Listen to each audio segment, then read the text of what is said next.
Le capitaine Adam naviguait dans les eaux agitées au large des côtes de la Somalie, fouillant le panneau de contrôle tout en scrutant l'horizon. Alors qu'il surveillait le radar et vérifiait les coordonnées, il aperçut quelques bateaux à l'horizon, inconscient du danger imminent qui se profilait. Le capitaine Adam n'y prêta pas attention, les prenant pour de simples pêcheurs somaliens. Mais lorsque les embarcations s'approchèrent avec des mouvements synchronisés et déterminés, son instinct expérimenté se mit à l'alerter. Tout le monde sur le pont. La voix du capitaine Adam résonna à travers l'interphone du navire. Des pirates, armés et prêts à l'affrontement, approchaient rapidement du cargo. Ils étaient loin de se douter que le capitaine Adam leur réservait une surprise. Ce matin-là, le soleil s'était levé sur une mer calme, enveloppant le navire d'une lueur dorée. Le capitaine Adam, marin chevronné comptant des décennies d'expérience, avait effectué ses contrôles habituels en plaisantant légèrement avec son équipage. C'était une journée comme les autres, jusqu'au moment où il aperçut 2 bateaux à l'horizon. Au début, il les prit pour des pêcheurs inoffensifs, une vision courante dans ces eaux. Cependant, lorsque les bateaux se rapprochèrent, ses soupçons furent confirmés. Il savait que la route commerciale qu'il empruntait traversait des eaux dangereuses. Et en se tenant dans la passerelle, la vue d'hommes armés sur les bateaux rapides fit glacer son sang. Aussitôt, son expérience entra en action. Ses mains parcoururent rapidement le panneau de contrôle, ajustant la trajectoire et la vitesse du navire. Il donna des ordres précis à son équipage, les préparant à des manœuvres d'évitement. Grâce à son sang-froid et à sa maîtrise, Adam parvint à esquiver habilement les navires pirates. Alors qu'il se rapprochait, il poussa le cargo à ses limites, slalomant entre les vagues avec précision. Les bateaux pirates zigzaguaient, tentant de prendre le navire en tenaille. Malgré la poursuite acharnée, Adam resta calme. Son esprit calculait déjà plusieurs stratégies. Il profita de la taille imposante du navire pour créer de grosses vagues, déstabilisant les petites embarcations. Les vagues s'écrasaient contre la coque, formant une barrière difficile à franchir. Mais alors qu'un bref sentiment de soulagement l'envahissait, un choc soudain retentit contre la coque. Le cœur du capitaine se serra. Il n'avait pas repéré un 3e bateau caché. La vérité le frappa comme une vague. Les pirates l'avaient contourné. En quelques instants, des hommes armés agrippèrent le flanc du navire et montèrent à bord avec une rapidité prédatrice. Le capitaine Adam avait des armes à bord pour se défendre, mais il ne voulait pas transformer la situation en fusillade. Le meilleur plan était de se rendre, de les laisser prendre le contrôle du navire, puis de laisser ses supérieurs gérer la situation. Alors que les pirates s'approchaient du bord du cargo, une idée surgit dans l'esprit d'Adam, et un léger sourire se dessina sur son visage. S'ils voulaient jouer avec son navire, ils allaient être servis. Après tout, personne ne connaissait mieux ce bateau que lui. Il attrapa le micro et annonça à tout l'équipage de se rendre immédiatement à la cafétéria sous le pont. Il les avertit également de l'arrivée imminente des pirates. Puis il coupa les moteurs, laissant le navire dériver au gré des vagues, exactement comme il le souhaitait. Pendant que l'équipage obéissait et se dirigeait vers la cafétéria, les pirates montèrent à bord. Ils étaient 5, armés de vieux fusils d'assaut. Malgré leur apparence désorganisée, leur manière silencieuse de monter à bord prouvait qu'ils n'en étaient pas à leur première attaque. Mais ce navire était bien plus grand que tout ce qu'ils avaient déjà ciblé. Incertains de par où commencer, ils hésitèrent. Leur chef, Harald, élabora rapidement un plan, chercher les objets de valeur les plus faciles à transporter. L'un des pirates suggéra d'appeler des renforts, mais Harald rejeta immédiatement l'idée. Il ne faisait confiance à personne, pas même à ses propres hommes. D'autres pirates auraient volé les meilleures marchandises pour eux-mêmes. Pour réussir, ils devaient capturer des membres d'équipage connaissant les lieux. Mais un silence inquiétant enveloppait tout le navire. Les pirates échangèrent des regards nerveux. Ce ne serait pas une promenade. Le capitaine Adam, qui observait leur progression depuis la passerelle, se sentit soulagé lorsqu'ils se séparèrent. Cela rendrait son contre-attaque plus simple. Il pouvait gérer les 2 premiers avant de s'occuper du groupe de 3. Il appela ses 2 officiers, leur ordonnant d'enfermer l'équipage dans la cafétéria, puis de le rejoindre. Il arrivait rapidement, prêt à exécuter le plan. Sans que les pirates ne s'en rendent compte, leur sort se scellait déjà. Les officiers partirent installer le piège, tandis que les 2 pirates sur le pont avançaient prudemment, chaque pas renforçant leur crainte d'une embuscade. Dans la passerelle, Adam et Harry dessinaient rapidement un plan, utiliser la structure du navire pour installer un piège dans la cale. Dans la pénombre de la cale, l'équipe d'Adam installa discrètement des filets et des alarmes cachées, créant un piège non létal autour d'une caisse soigneusement choisie. Adam observa Ahmed et Youssef, nerveux, avançant en serrant leurs armes, attirés par un bruit métallique qu'ils prirent pour un mouvement d'équipage. Lorsqu'ils s'approchèrent, la cupidité prit le dessus. Ils regardèrent dans la caisse, les yeux écarquillés devant une pile de smartphones neufs et brillants.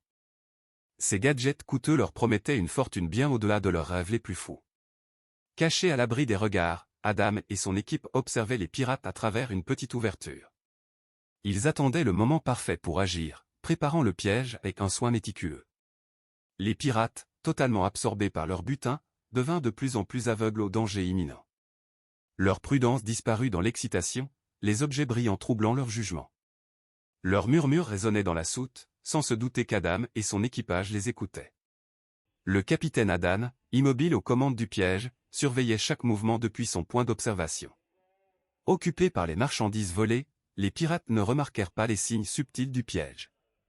Une porte se referma derrière eux, sans qu'ils s'en aperçoivent. D'un signal silencieux, Adam déclencha le piège.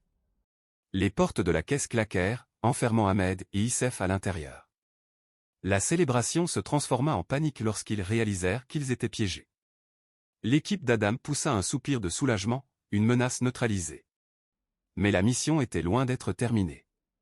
Dans la salle commune, Adam réunit son équipage et expliqua les prochaines étapes. Calme mais pressant, il leur rappela l'importance de rester vigilants. De retour dans la salle de contrôle, il désactiva rapidement toutes les communications à l'intérieur de la caisse, empêchant tout avertissement de parvenir aux autres. Sur les écrans de surveillance, le capitaine Harald et le reste de son équipage étaient visibles.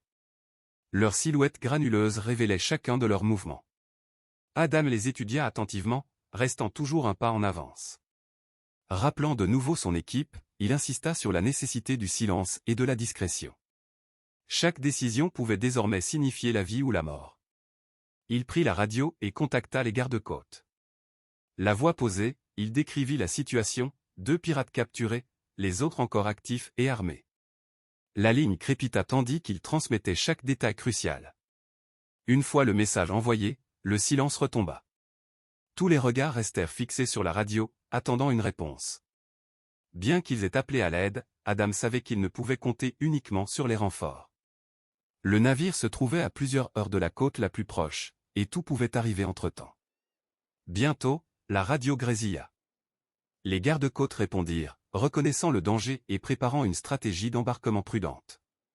Leurs mots apportèrent un peu d'espoir, mais le temps restait un facteur critique. Adam demeura vigilant, continuant de surveiller les mouvements d'Harald. Pendant ce temps, Harald menait ses hommes à travers les couloirs du navire. L'absence d'Ahmed et de Youssef les inquiétait. Alarmé, il fit signe à ses hommes d'avancer discrètement, inspectant chaque pièce avec une inquiétude grandissante. Le silence pesait sur eux. À chaque espace vide, le sentiment de danger augmentait. La tension monta lorsque les pirates réalisèrent que quelque chose n'allait pas. Des regards nerveux s'échangèrent. L'esprit d'Harald s'emballa, ils étaient peut-être observés. Il avança avec encore plus de précaution, conscient qu'une erreur pouvait être fatale. Depuis la salle de contrôle, Adam observait attentivement, analysant l'approche d'Harald. Le surpassé demanderait de la patience et de la stratégie. Il briefa son équipage à voix basse. Harald était dangereux et imprévisible. Il ne pouvait pas se permettre la moindre erreur. Dans les couloirs, la frustration grandissante d'Harald explosa. Dans un accès de rage, il tira en l'air, les tirs résonnant dans tout le navire. Son équipage fit de même, déchargeant leurs armes. Leur tentative pour faire sortir des membres de l'équipage ne fit que révéler leur position et montrer à quel point ils étaient vulnérables. La voix d'Harald résonnait, pleine de menaces, intensifiant la tension et donnant l'impression que le navire rétrécissait. Dans la salle de contrôle, Adam resta maître de lui. Fixé sur les écrans, il donnait des instructions avec calme. Malgré le chaos, sa détermination ne fléchit pas. Décidé à éviter une escalade, Adam choisit d'affronter Harald seul. Risqué, mais il pensait qu'un contact direct pouvait gagner du temps et protéger son équipage. Inquiet mais confiant, les membres de l'équipe continuèrent à sécuriser le navire tandis qu'Adam se préparait, armé d'outils non létaux, tasers, menottes, privilégiant la stratégie à la force.